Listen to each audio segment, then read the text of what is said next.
Assalamualaikum warahmatullahi wabarakatuh. Hari ini kami akan bentangkan tajuk tugasan yang pertama yang ketaksiran berterusan untuk subjek GIST 1082 yaitu isu semasa dan cabaran ke masa hadapan. Sebelum kami mulakan pembentangan hari ini, baik kami memperkenalkan diri kami dulu. Saya Sheila Marsyita binti Ishak. Saya Nur Ilmiah binti Muhammad Razali. Saya Isda Wahidah binti Ismail.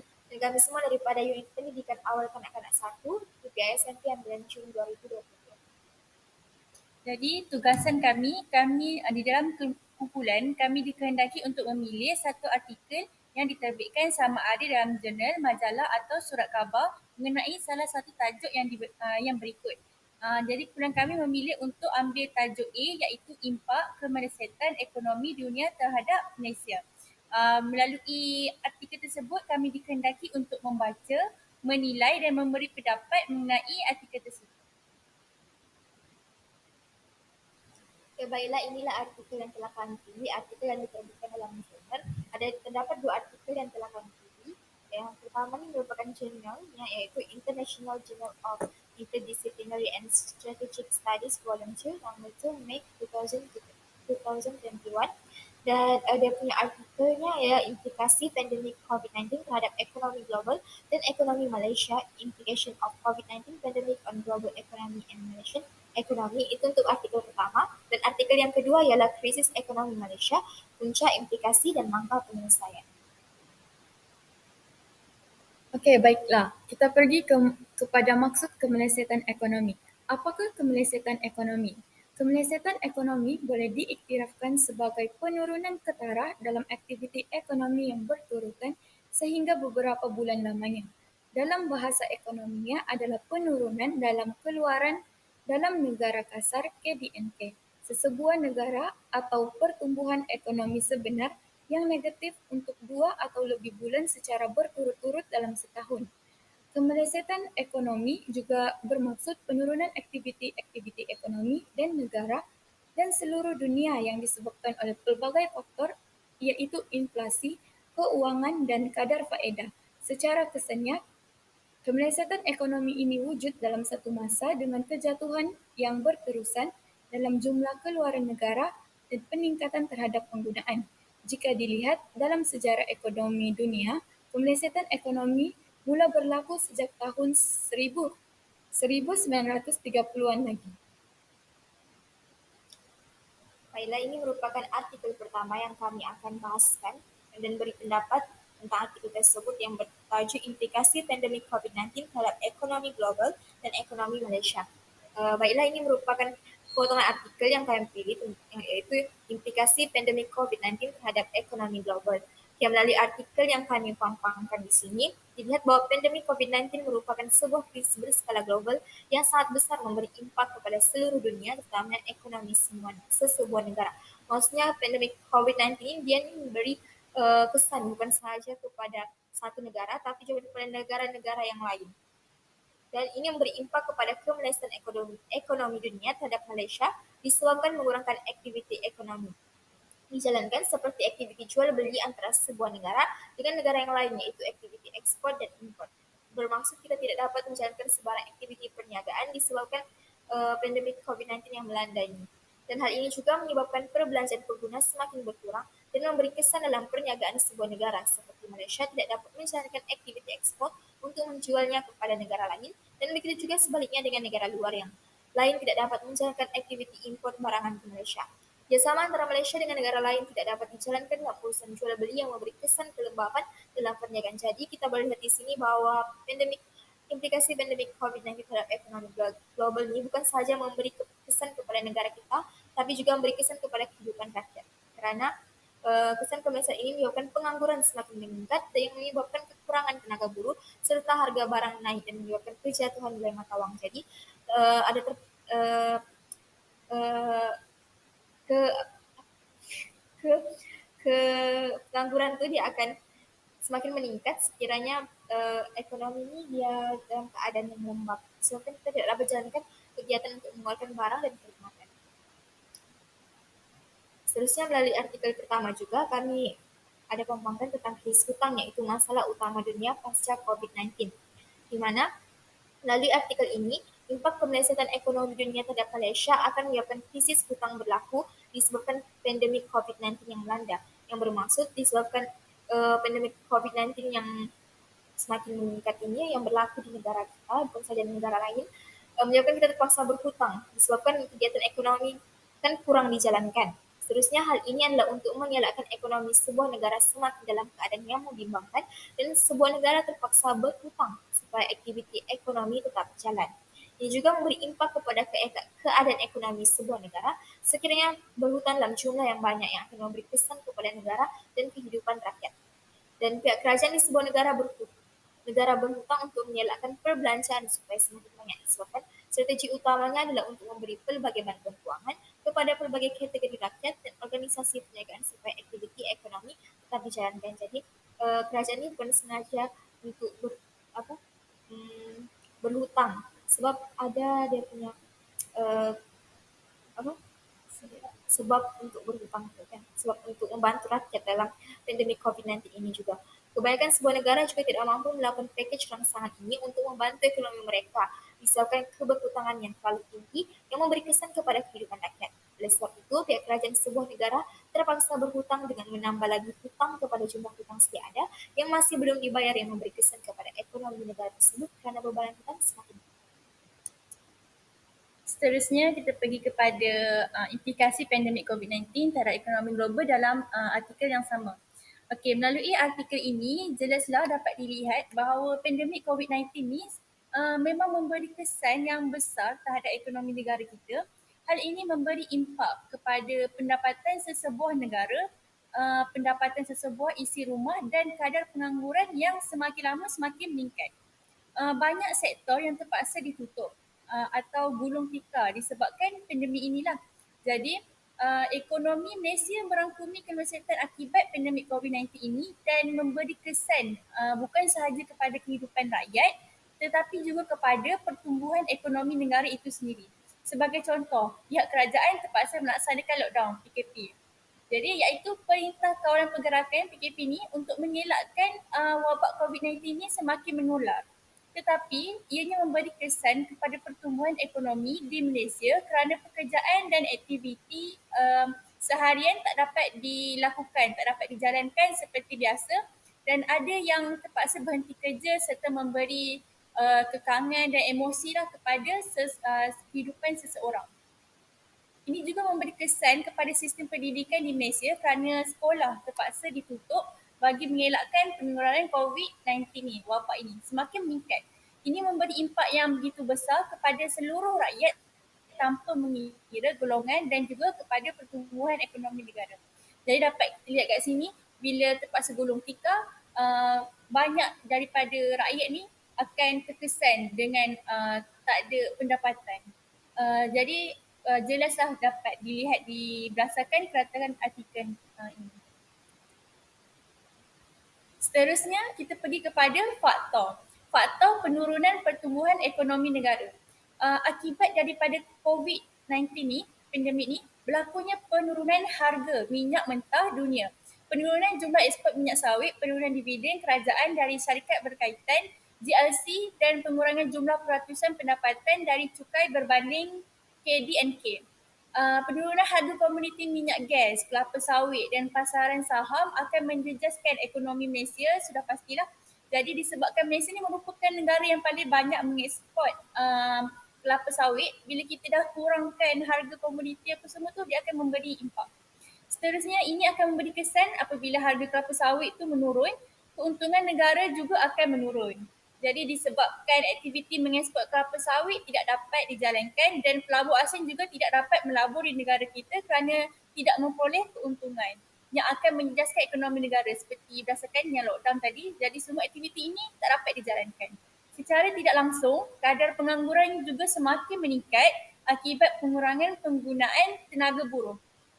Sebagai contoh, memberi kesan kepada guna tenaga dalam sektor pembuatan terutamanya industri elektrik dan elektronik kerana kurang mendapat permintaan daripada negara lain. Disebabkan semuanya pakai macam dah jadi rutin kehidupan di rumah.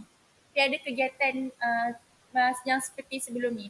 Jadi kadar perberhentian pekerja tu telah meningkat berikutan kemerosotan permintaan produk dan perkhidmatan yang dihadapi oleh pihak industri. Okey, seterusnya, impak kemelesetan ekonomi ialah berlakunya peningkatan kadar pengangguran. Menurut Kamus Dewan edisi keempat 2010, pengangguran adalah di mana keadaan seseorang itu tidak mempunyai pekerjaan disebabkan oleh kesukaran untuk mendapat kerja atau akibat pengurangan pekerja oleh kerajaan dan disebabkan keadaan cuaca atau keadaan yang tidak membolehkan sesuatu pekerjaan untuk dilaksanakan. Berdasarkan keratan artikel yang kami telah kaji, peningkatan kadar pengangguran disebabkan penularan wabak COVID-19. Kadar pengangguran dalam negara adalah semakin meningkat, iaitu dari 3.3% sebelum itu melonjak kepada 4% pada tahun 2020, iaitu seramai 2.4 juta daripada 16 juta rakyat Malaysia telah kehilangan pekerjaan. Hal ini disebabkan pihak kerajaan telah melaksanakan Perintah Kawalan Pergerakan iaitu PKP yang telah menyebabkan banyak sektor pekerjaan terpaksa diberhentikan operasi bagi membendung wabak tersebut. Penutupan perniagaan semasa pelaksanaan PKP telah menyebabkan banyak syarikat menghadapi kesukaran untuk menampung kos perbelanjaan gaji pekerja sehingga ada syarikat yang terpaksa mengambil keputusan untuk membuang pekerja. Pembuangan pekerja akan menyebabkan seseorang individu tersebut akan kehilangan pekerjaan dan dapat mengganggu perkembangan ekonomi di dalam negara. Oleh itu disebabkan penularan wabak COVID-19, berlakunya peningkatan kadar pengangguran yang di mana terdapat rakyat Malaysia yang tidak mempunyai pekerjaan. Di sini terdapat kesan pengangguran terhadap negara, iaitu dari segi individu, masyarakat dan kepada ekonomi dan negara. Yang pertama, kesan kepada individu. Rakyat akan mengalami pengangguran pendapatan akibat tidak mempunyai pekerjaan sama ada sepenuh masa ataupun secara sambilan. Hal ini kerana dengan bekerja mereka boleh memperoleh gaji atau upah, tetapi disebabkan pengangguran, golongan tersebut terpaksa bergantung kepada simpanan ataupun meminjam wang daripada orang lain untuk meneruskan kehidupan mereka. Seterusnya, kesan kepada masyarakat. Komuniti yang mempunyai kadar pengangguran yang lebih tinggi berkemungkinan mempunyai peluang pekerjaan dan kawasan perumahan yang berkualiti rendah. Contohnya, akses kepada pengangkutan awam menjadi lebih terbatas dan perkhidmatan awam serta sekolah pula kurang berkualiti. Yang terakhir, kesan kepada ekonomi dan negara. Kesan kepada ekonomi negara ialah melambatkan proses pembangunan negara dan menyebabkan kuasa beli menurun. Sekiranya pendapatan negara berkurang, maka pekerjaan tidak dapat menyediakan pelbagai kemudahan infrastruktur yang perlu untuk menjana pertumbuhan ekonomi dan negara. Hal ini dapat menyebabkan mereka tidak dapat menyumbang kepada pertumbuhan ekonomi negara sama ada dalam perkhidmatan atau barangan dalam pasaran dan menyebabkan hasil dalam negara akan berlaku kemerosotan. Okay, baiklah, seterusnya implikasi kemelesetan ekonomi dunia terhadap Malaysia tentang artikel pertama yang kami rujuk iaitu mengenai perkembangan ekonomi semakin perlahan di mana perkembangan ekonomi akibat COVID-19 akan menyebabkan ekonomi negara semakin lemah dan kadar pertumbuhannya juga semakin perlahan. Maksudnya ketika pandemik ini berlaku, kita tidak dapat menjalankan sebarang aktiviti perniagaan dan kuasa beli masyarakat pun akan berkurang. Ini disebabkan kekurangan permintaan terhadap suatu barangan atau perkhidmatan yang akan mengakibatkan sebuah syarikat keluar daripada perniagaan tersebut untuk menghentikan operasi disebabkan pandemik COVID-19 ini. Jadi ada macam tadi yang dinyatakan, ada syarikat ataupun perniagaan yang terpaksa gulung tikar disebabkan pandemik COVID-19 yang melanda. Jadi impak perkembangan ekonomi semakin perlahan juga disebabkan oleh kejatuhan pasaran saham yang menyebabkan kekurangan pelabur asing untuk melabur disebabkan pasaran saham yang merosot kerana mereka berasa sekiranya melabur di dalam perniagaan dalam syarikat yang kita jalankan atau perniagaan kita jalankan mereka rasa tiada keuntungan sebab ekonomi pada waktu itu dalam keadaan yang lembab. Seterusnya ini juga dapat menyebabkan penurunan terhadap permintaan barang dan kenikmatan dalam jangka masa yang panjang yang menyebabkan kemelesetan ekonomi semakin bertambah buruk. Hal ini bukan sahaja memberi kesan kepada pelabur asing terhadap ekonomi yang semakin lembab, tetapi juga memberi kesan kepada eh, keyakinan para pengguna karena mereka tidak yakin terhadap kegiatan ekonomi yang dijalankan dan akan mengubah kebiasaan berbelanja. Maksudnya, orang akan mengurangkanlah perbelanjaan untuk membeli satu barang dan berkhidmatan disebabkan perkembangan ekonomi kita semakin perlahan seperti artikel yang kami pampangkan ini. Jadi apa yang dapat kami rumuskan mengenai artikel pertama yang bertajuk implikasi pandemik COVID-19 terhadap ekonomi global dan ekonomi Malaysia, implication of COVID-19 pandemic on global economy and Malaysian economy ialah dari artikel ini yang diterbitkan dalam jurnal International Journal of Interdisciplinary and Strategic Studies yang dihasilkan dan ditulis oleh Muhammad Ashraf, Muhammad Farid, dan Muhammad Aiman Muhammad Fauzi. Apa yang kami dapat simpulkan bahwa penulis ingin menyampaikan tentang implikasi pandemi COVID-19 yang melanda seluruh negara, sehingga ekonomi global semakin terjejas dan memberi kesan yang begitu mendalam terhadap ekonomi Malaysia. Dalam penulisan ini juga, pendapat dan penulisan daripada ahli akademik, pemerhati, politik, dan laporan-laporan daripada institut-institut kajian telah ditinjau dan disaring untuk dapat idea utama yang dilontarkan terhadap setiap implikasi yang dibincangkan. Ini semua dilaksanakan dalam penghasilan artikel ini supaya mendapat maklumat yang sahih tentang implikasi pandemik COVID-19 terhadap ekonomi global dan ekonomi Malaysia. Seterusnya dapat dirumuskan bahwa implikasi pandemik COVID-19 ini bukan sahaja memberi kesan kepada keadaan ekonomi sesebuah negara, tetapi juga memberi kesan yang begitu mendalam kepada kehidupan rakyat. Disebabkan akan berlakunya uh, kadar pengangguran yang semakin meningkat kan. Ada yang terpaksa gulung tikar, ada syarikat yang terpaksa memberhentikan operasi ataupun mengurangkan pekerja. Ini jelas dilihat dalam artikel tersebut yang menyatakan kadar pengangguran semakin meningkat disebabkan terdapat sektor yang terpaksa menghentikan operasi akibat pandemik yang melanda ini sehingga ada yang terpaksa dihentikan kerja. Ini akan menyebabkan kehidupan rakyat juga dalam keadaan yang menyumbangkan disebabkan ekonomi dalam keadaan yang lembab yang memberi kesan daripada pendapatan sebuah isi rumah dan seterusnya mendatangkan kesan kepada pertumbuhan ekonomi disebabkan kekurangan tenaga buruh untuk menghasilkan barang perkhidmatan. Jadi memberi kesan kepada kehidupan seorang masyarakat disebabkan pendapatan mereka semakin berkurang karena tiada pekerjaan sewaktu pandemik COVID-19 melanda. Pelaburan daripada negara lain juga tidak dapat berjalan dengan baik karena kemelesetan ekonomi yang berlaku dan tidak mendatangkan sebarang keuntungan sekiranya kita melabur ke dalam syarikat ataupun perniagaan.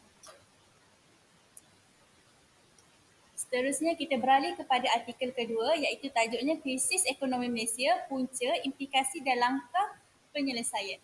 Okay. Jadi berlakunya inflasi kepada negara. Apa itu inflasi?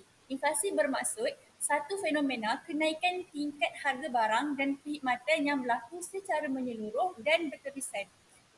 Kadar inflasi ini boleh diukur melalui keluaran dalam negara kasar iaitu KDNK ataupun melalui petunjuk indeks harga pengguna CPI. Jadi masalah inflasi boleh berlaku disebabkan dua jenis iaitu melalui inflasi tarikan permintaan dan inflasi desakan harga. Maksudnya kalau permintaan tinggi, jadi itu boleh memberi inilah masalah. Okey, seterusnya contohnya melalui artikel yang dikaji, Malaysia telah mengalami krisis ekonomi yang berpunca daripada kenaikan harga minyak akibat daripada revolusi Iran. Jadi harga barang mentah merupakan satu faktor yang dapat membawa kepada kesan inflasi terhadap negara. Hal ini disebabkan peningkatan terhadap bahan mentah seperti minyak daripada negara Iran telah menjadikan kos pembuatan menjadi lebih tinggi. Okey, seterusnya kita pergi kepada kesan daripada berlakunya inflasi. Apakah kesan yang dapat kami analisis berdasarkan artikel kedua, maafkan saya. Jadi, yang pertama dapat meningkatkan kos hidup dan mengurangkan taraf hidup rakyat. Maksudnya agihan faktor-faktor pengeluaran yang tidak cekap dan merugikan ekonomi negara. Bagi individu, inflasi akan mengurangkan pendapatan sebenar mereka. Keadaan ini akan menjadi serius jika kadar inflasi jauh lebih daripada kadar kenaikan pendapatan individu. Maksudnya pendapatan individu tak tinggi tapi inflasi dia melebihi daripada pendapatan individu tersebut. Jadi dapat meningkatkan kos hidup dan mengurangkanlah taraf hidup rakyat. Okay, seterusnya penurunan pelaburan dalam negara. Dengan meningkatnya paras harga, pengeluaran harga barangan dan perkhidmatan yang diekspor boleh kehilangan daya saing. Hal ini akan menyebabkan pendapatan ekspor dalam negara akan menurun dan akan mengurangkan pelaburan industri-industri yang berkenaan dalam negara. Maksudnya pelaburan dalam negara ini akan turun lah. Maksudnya orang tak nak melabur dekat negara kita atas sebab-sebab ini. Baiklah, seterusnya, antara impak kemelesetan ekonomi ialah peranan kerajaan bagi memulihkan kembali ekonomi negara.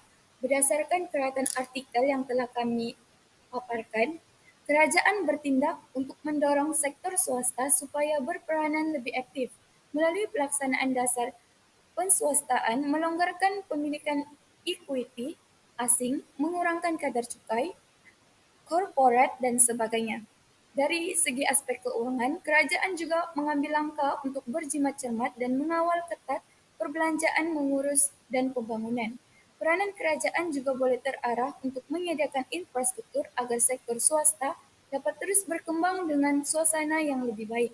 Seterusnya, melalui kerajaan, kerajaan juga dapat memberi peluang dengan menarik diri daripada terlibat secara langsung dalam aktiviti ekonomi. Alasannya, agar negara kita dapat mengurangkan saingan terus kepada sektor swasta. Seterusnya, berdasarkan artikel tersebut, telah menunjukkan bahawa kerajaan juga telah menubuhkan Majlis Tindakan Ekonomi Negara iaitu MTEN pada 7 Januari 1996 sebagai cadangan konkret kepada kerajaan bagi mengekang kemerosotan ekonomi. Tujuan rancangan pemulihan ekonomi negara yang telah disediakan oleh MTEN adalah untuk menstabilkan ringgit, memulihkan keyakinan pasaran, menjaga kestabilan pasaran keuangan, memperkukuhkan asas ekonomi dan juga untuk menghidupkan semula sektor yang terjejas akibat krisis ekonomi. Di antara tindakan ialah penubuhan syarikat pengurusan dana harta nasional berhad, dana harta, syarikat pengurusan aset negara dan modal nasional berhad, dan model dan jawatan kuasa penstrukturan hutang korporat. Peranan dana harta dan dana modal telah membantu untuk meningkatkan kecairan dalam sistem perbankan. Penggabungan bank-bank pula telah berjaya mengukuhkan modal dan meningkatkan daya saing bank di Malaysia. Kaedah penyelesaian yang diambil oleh Malaysia bagi mengatasi krisis ekonomi dan mata wang pada tahun 1998 telah mendapat pujian banyak pihak. Ia dianggap sebagai satu langkah penyelesaian yang inovatif, efektif dan pemikiran yang di luar kotak. IMF yang pada mulanya sanksi ke atas langkah yang diambil oleh Malaysia kemudiannya telah mengiktiraf langkah tersebut dan menganggap sebagai suatu kaedah yang perlu dicontohi. Seterusnya ini merupakan artikel kedua juga yang kami akan bahaskan tentang krisis ekonomi Malaysia, yaitu punca, implikasi dan langkah penyelesaian. Berdasarkan yang kami paparkan di sini, menurut keratan artikel yang diletakkan di atas, dapat kita ketahui bahwa bagi tujuan merangsang aktiviti ekonomi, package rangsangan fiskal yang bernilai sebanyak RM67 bilion telah diumumkan oleh pihak kerajaan. Package rangsangan ini bertujuan untuk menggerakkan aktiviti ekonomi untuk laksanakan pelbagai inisiatif, terutamanya projek-projek infrastruktur. Kesannya yang dapat kita lihat ialah yang pertama dapat memberi sokongan secara langsung kepada aktiviti domestik, aktiviti perniagaan dalam sebuah negara tersebut. Yang kedua, mendorong pemulihan sentimen perniagaan dan pengguna. Jadi keberkesanan rangsangan fiskal dia bergantung kepada berbagai faktor. Ada dua, iaitu yang pertama, sejauh mana kesan langsung daripada insentif tersebut menjadi pengganda kepada aktiviti ekonomi agregat. Perkara utama ialah kecenderungan mengguna bagi isi rumah atau melabur bagi sebuah syarikat dalam sebuah perniagaan yang kita jalankan. Yang kedua pula, keberkesanan rangsangan fiskal bergantung kepada faktor kadar dan speed of disbursement, iaitu perkara ini melibatkan pegawai-pegawai awam selaku pihak yang melaksanakan projek. Peranan pegawai-pegawai awam amat penting memastikan peruntukan yang disediakan dapat dibelanjakan dengan segera bagi memberikan impak yang maksimal. Seterusnya ini merupakan langkah daripada artikel sini. Pendataan artikel di atas menunjukkan peningkatan pertumbuhan ekonomi negara kita yang mencatat peningkatan sebanyak 4,2% hingga 7,7%, yaitu bermula daripada 1,2% pada tahun 1986 kepada 5,4% pada tahun 1987 dan 8,9% pada tahun 1988. Oleh itu, KDNT tahunan berjaya meningkat secara purata, yaitu sebanyak 8,9% dalam tempoh 1988 hingga 1996. Jadi ini merupakan tempoh di mana Malaysia mencatat kadar pertumbuhan yang tinggi sejak merdeka. Sektor pembuatan meningkat melebihi 2 digit dalam tempoh tersebut dan menjadi penyumbang terbesar kepada KDNT. Yang seterusnya, ini juga merupakan usaha yang perlu dilakukan bagi melangkah menjadi sebuah negara yang maju. Yaitu, menurut artikel di sebelah, negara kita perlu keluar daripada perangkap negara berpendapatan sederhana. Berdasarkan kajian Bank Dunia telah menunjukkan banyak daripada negara Asia Timur yang berjaya melangkah keluar dari perangkap ini melalui persekitaran perniagaan yang menarik, melalui perusahaan swasta dan penggubulan dasar yang sesuai.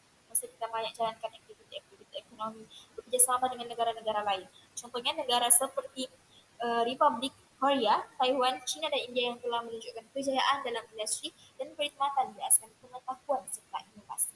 Faktor penentu kejayaan adalah modal instan yang berkemahiran tinggi serta budaya inovatif dan kreatif dalam melaksanakan setiap. Okey, seterusnya, bukan itu sahaja, negara kita juga perlu memberikan tumpuan kepada pertumbuhan yang dipacu oleh sektor pembuatan. Hal ini kerana sektor perkhidmatan amat penting untuk sesebuah negara iaitu melangkah menjadi negara maju yang berpendapatan tinggi. Kunci dalam kemajuan ekonomi itu adalah produktiviti yang tinggi dalam sektor perkhidmatan. Jadi sektor perkhidmatan ini mempunyai banyak aktiviti yang kritikal kepada pertumbuhan ekonomi. Contohnya seperti kewangan, kesihatan, pengangkutan dan telekomunikasi. Oleh yang demikian, pelaburan dalam teknologi baru yang inovasi adalah amat penting dalam persekitaran persaingan dan perniagaan global. Jadi rumusan untuk artikel krisis ekonomi Malaysia, punca implikasi dan langkah penyelesaian berdasarkan artikel yang diterbitkan dalam krisis ekonomi yang ni, tajuk ni, penulisan Abdul Aziz Awang, kita dapat menganalisis apakah puncanya boleh berlaku krisis ekonomi di negara kita. Menurut artikel tersebut, salah satu punca yang boleh kita lihat adalah berpunca daripada kenaikan harga minyak iaitu kejutan minyak kedua pada 1978 akibat daripada revolusi Iran. Kesannya, negara kita telah menjadi pertumbuhan KNBK yang meningkat perlahan pada awal 1980-an berikutan kejatuhan ekspor dan harga komoditi yang telah saya bentangkan tadi. Jadi melalui rentetan krisis ekonomi ini juga kita dapat melihat pelbagai implikasi yang berlaku kepada negara, termasuklah kerajaan terpaksa membuat pinjaman yang besar bagi menampung defisit fiskal yang melonjak ke paras tertinggi pada tahun 1982 akibat peningkatan perbelanjaan pada ketika itu. Bukan itu saja, pengangguran meningkat daripada 5.8% pada tahun 1984 kepada 8.5% pada tahun 1985. Hasil kerajaan merosot dengan ketara hingga tidak cukup untuk menampung perbelanjaan mengurus. Justru kerajaan mengekalkan dasar melawan kitaran bagi meningkatkan kapasiti pengurusan. Apa maksud dasar ni? Dasar ni bermaksud kerajaan dia meningkatkan perbelanjaan walaupun dalam keadaan ekonomi waktu itu tengah merosot. Jadi beralih pula kepada tulisan penulis berkenaan langkah penyelesaian yang dilakukan oleh kerajaan negara kita. Pelbagai langkah yang drastik telah dilakukan bagi memulihkan semula ekonomi negara. Bahkan kaedah penyelesaian yang diambil oleh Malaysia bagi mengatasi krisis ekonomi negara ketika itu telah mendapat pujian banyak pihak. Hal ini kerana kaedah tersebut dianggap sebagai satu langkah penyelesaian yang inovatif, kreatif dan pemikiran di luar kotak. Oleh itu, paling dibanggakan sekali IMF yang pada mulanya sangat sangsi, ragu-ragu dengan langkah yang diambil oleh negara kita pun telah kemudiannya telah mengiktiraf langkah tersebut dan menganggapnya sebagai satu kaedah yang perlu dicontohi oleh negara-negara lain. Baiklah, ini merupakan kesimpulan yang kami peroleh daripada dua artikel yang telah kami bincangkan. Secara kesimpulannya, kemelesetan ekonomi dunia yang berlaku telah memberikan impak yang sangat besar terhadap ekonomi negara. Kemelesetan ekonomi juga berlaku turut membawa banyak kesan sama ada kesan negatif terhadap negara. Berbagai isu yang berlaku dapat mempengaruhi keadaan ekonomi dunia sekaligus juga dapat mempengaruhi ekonomi negara Malaysia. Contohnya, kesan daripada penularan wabak COVID-19, pasaran saham di Bursa Saham Malaysia iaitu Bursa Malaysia telah mengalami kejatuhan semasa pandemik tersebut melandai negara kita. Selain itu, para pelabur turut menjual security ataupun aset mereka disebabkan berlakunya jangkaan kesan ekonomi berikutan pandemik tersebut. Hal ini kerana negara China merupakan rakan dagang terbesar Malaysia. Ini akan memberikan kesan terhadap ekonomi negara dan turut dapat mempengaruhi keluaran dalam negara kasar KDNK dalam negara. Selain itu, kesan daripada kemelesetan ekonomi juga telah menyebabkan pihak kerajaan terpaksa untuk mengambil langkah-langkah yang serius bagi memulihkan lagi keadaan ekonomi negara daripada semakin terjejas. So, akhir sekali, ini merupakan rujukan artikel yang diterbitkan dalam jurnal. Itu merupakan 3 link artikel yang telah kami ambil untuk kami kupaskan pada pembentangan ini. Okey, baiklah. Itu sahaja yang dapat kami rumuskan dan bahaskan tentang apa yang boleh kami rumuskan tentang artikel yang telah kami pilih tersebut, dan kami dapat nilai beri pendapat tentang setiap penulisan artikel yang telah kami pilih mengenai tajuk implikasi kemelesetan ekonomi dunia terhadap Malaysia. Sahaja yang dapat kami sampaikan. Sekian, terima kasih.